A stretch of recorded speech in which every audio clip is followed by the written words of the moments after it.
Here's why I think Colorado can win the Big 12. Let me break this down. So let's Okay, I look at want to their hear schedule. this. Utah. So we're going to start. I mean, so they obviously they have a must win at Kansas State. Now you look at Arizona. Arizona just took out Utah.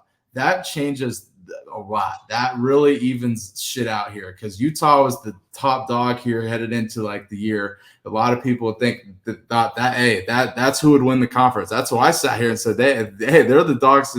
They're the dogs to take out here. And so look, with Arizona taking out Utah, that opens things up a lot because you got to think about it. Kansas has 3 losses. Kansas is like 1-3 right now. Oklahoma State has 2 losses. They're 3-2.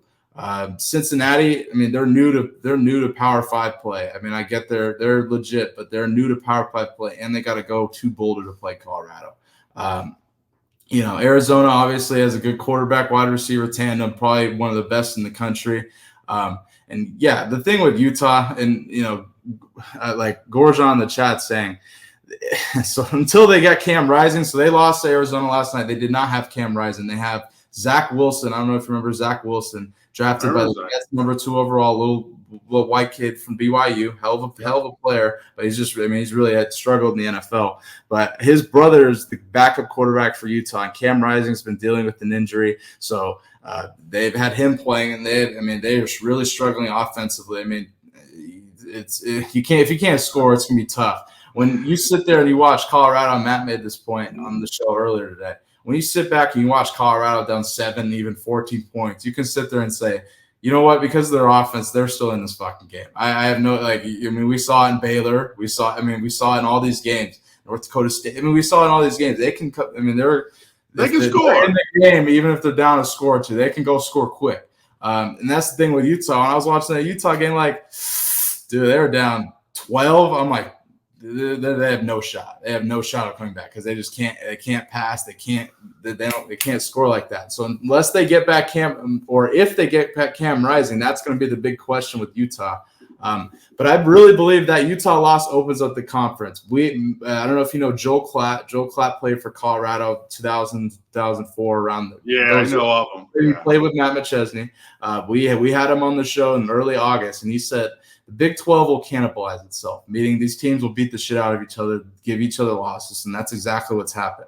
I mean, so that's why I sit here and say Colorado at 4-1. Yeah, I mean, these other teams with 2 losses. Kansas State's really the big teller here on national TV on October 12th. That's going to be the big teller here. But I really believe that with that Utah loss, that opens shit up for CU. Maybe we really don't – maybe this Big 12 isn't as good as we think it is. Maybe we see those names like Baylor, like – I don't know, Texas Tech, Oklahoma State, Kansas, and you think hey, these are the teams that passed. But like we talked about with that transfer portal, it's created what someone called parity. What are your thoughts? That's exactly what I said. And that is the plus about the whole college football now, that this portal opens up opportunities for a lot of different people and coaches and teams.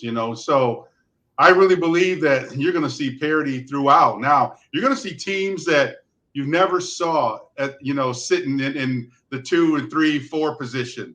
They're going to slowly slide up there. That's what I think. But there's also something I'll talk about. We do Alabama because there's something about legacy, too, that plays a big role in how well teams do or how they recruit. So. Yeah, and for Colorado to win the Big 12, they got to go out and really beat the shit. They can't just be a fucking war. People think, a lot of, we call them the prime sexuals, the Colorado just fans. They really think that, after the UCF win, they think they're going to win the national championship. They think we're just going to steamroll everybody. And they got to show their dominance over a team. Exactly. They can't show that they'll let a team run all over them, but yet come back and win at the end. If they win 4 games like that, they're not a powerhouse. Yeah, and I that's the one thing. I think their defense is very improved. They probably have the best. They probably have the best linebacker tandem in the Big 12 with Levante Bentley and Nikai Hill-Green. Nikai Hill-Green was freaking balling this game. He's big. He's fucking fast. He comes and lays the wood. So he's a hell of a player. I was surprised. I'm telling you, I was surprised. He's really kind of stepped up that middle linebacker role. So he was looking for someone to pair with Bentley. Trevor Woods. He's a hell of a player, but he just got beat out, and that's football, man. But Shouts in the Kyle Green. And, Colorado's got to take out Kansas State. Then they look at Arizona on the road. That's going to be a tough game. But, I mean, again, I think CU defensively is going to really, really, really surprise some people. So that'll be the key going forward. All right. But, yeah, there you have it.